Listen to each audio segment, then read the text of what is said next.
जैसलमेर में बरसों से एक पुराना म्यूजियम बंद पड़ा था। धूल से सनी उसकी दीवारें, टूटी खिड़कियां और जंग खाए ताले उसकी वीरानी की गवाही देते थे। लेकिन उस वीराने से भी ज्यादा डरावनी थी वहां लगी तस्वीरें।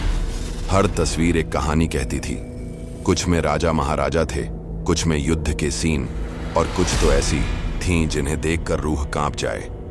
लेकिन असली खौफ उन भूतिया तस्वीरों में था जिनमें जैसे जिंदगी बाकी हो। लोग कहते थे वो तस्वीरें हिलती हैं, घूरती हैं और कभी कभी गायब कर देती हैं। अब तक सब ठीक था क्योंकि म्यूजियम बरसों से बंद पड़ा था। लेकिन जैसे ही सरकार ने ऐलान किया कि म्यूजियम दोबारा खुलेगा, शहर में डर की लहर दौड़ गई। बुजुर्गों ने चेतावनी दी, मत खोलो उस जगह को, वहां मौत बसी है। लेकिन उनकी बातें कौन सुनता। म्यूजियम खुला, भीड़ उमड़ी। पहले ही दिन सुबह 10 बजे म्यूजियम के बाहर लंबी लाइन लगी थी। बच्चे, बुजुर्ग, कपल्स सब इतिहास देखना चाहते थे। लेकिन किसे पता था कि उनके कदम उन्हें सीधा मौत की तरफ ले जा रहे हैं। जैसे ही लोग अंदर गए, उनकी आंखें फटी की फटी रह गईं। भूतिया तस्वीरें, बहुत खौफनाक फोटो। एक तस्वीर में कोई औरत रो रही थी, दूसरी में एक आदमी लटक रहा था पेड़ से, और कुछ तस्वीरें तो ऐसी थीं जैसे वो अभी अभी किसी को निगल गई हो। तभी हुआ पहला हादसा। एक बच्चा गायब हो गया। उसके मम्मी पापा बुरी तरह से रोते हुए उसे हर कोने में ढूंढने लगे। गार्ड को बुलाया गया, सीसीटीवी देखा गया, लेकिन बच्चा जैसे हवा में गायब हो गया। तभी और लोग भी आकर कहने लगे, हमारा भाई, हमारे मामा, हमारी बहन, हमारा दोस्त भी गायब हो गया है। अब तक मामला बहुत खौफनाकन हो चुका था। पूरा म्यूजियम छाना गया, कोई सुराग नहीं। फिर एक पुलिस अफसर की नजर दीवार पर एक पुरानी अजीब सी तस्वीर पर पड़ी। उसमें वही बच्चा था जो गायब हुआ था, और उसके पीछे एक डरावनी काली औरत खड़ी थी। एक एक करके देखा गया और पाया गया कि जो लोग गायब हुए थे उनकी शक्लें इन तस्वीरों में नजर आ रही थी। सभी सन्न रह गए।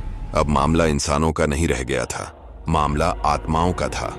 आनन फानन में एक तांत्रिक को बुलाया गया। उसने बताया, ये तस्वीरें इंसानी नहीं हैं, ये तो पुराने जमाने में एक जादूगर ने बनाई थी।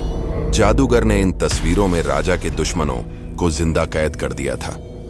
अब वो आत्माएं बाहर निकलना चाहती हैं और हमारे जैसे लोगों के शरीर में घुसकर हमारी दुनिया में वापस आना चाहती है। ये सुनकर लोग रोने लगे, डर से थर थर कांपने लगे। लोगों ने तांत्रिक से पूछा कि ऐसा होने से कैसे रोका जा सकता है। उसने कहा, अगर हम इन तस्वीरों को मिटा दें तो इन आत्माओं को रोका जा सकता है। पुलिस ने एक खास केमिकल मंगवाया जो 1 सेकंड में किसी भी तस्वीर से रंग मिटा सकता था। प्लान बना, हर तस्वीर के सामने एक पुलिस वाला खड़ा होगा। एक साथ एक ही इशारे पर सब तस्वीरें मिटा दी जाएंगी। प्लान काम कर गया। धुएं के छटते ही तस्वीर से हर गायब इंसान बाहर आ गया। वो जिंदा खड़ा था। लोग अपने लोगों से लिपट कर रोने लगे। ऐसा लगा जैसे किसी ने उन्हें दूसरी जिंदगी दी हो। लेकिन तभी अचानक गोलियां चलने लगीं, चीख पुकार मच गई। लोग भागने लगे, कई लोग वहीं मारे गए। पुलिस ऑफिसर ने देखा, गोली चलाने वाले कोई और नहीं, खुद उनके ही जवान थे। ये क्या हुआ? अब तांत्रिक बोला, ये वही आत्माएं हैं जो तस्वीर मिटाने वाले जवानों के शरीर में घुस गई हैं। ये आत्माएं तस्वीर से निकलकर जवानों में आ गई हैं और जवानों की आत्माएं तस्वीर के फ्रेम में कैद हो गई हैं।